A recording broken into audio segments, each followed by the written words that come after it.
Сәлеметсіздер ме, қайырлы күн. Мен Үміт Жанбек Сұлтанқызы, Тасқала ауданының тұрғыны боламын.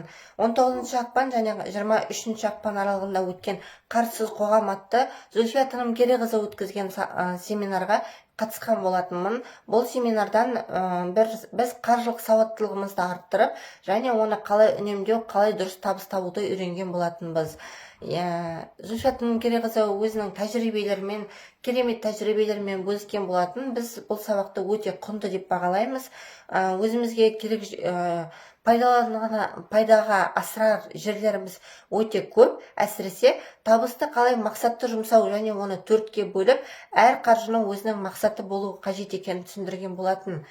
Және мемлекеттің бізге қандай көмектері бар, мемлекеттің бізге беріп жатқан мүмкіндіктерімен таныстырған болатын, гранттарымен және несиелерімен, өте төмен пайыздағы несиелерімен таныстырған болатын.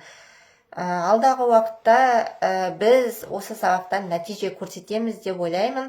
Әр қазақ бай болсын деп өткізген бұл семинарда әсіресе Тасқала аудандарының тұрғындары бай болсын, қаражаттарын тиімді жұмсап, табысты болсын деп өткізіп жатқан семинарға үлкен алғысымызды білдіреміз.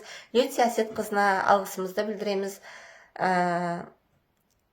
Тасқала ауданының тұрғыны бұдан нәтиже көрсетеді және табысты болады деп ойлаймын. Әр қазақ бай болсын. Рахмет.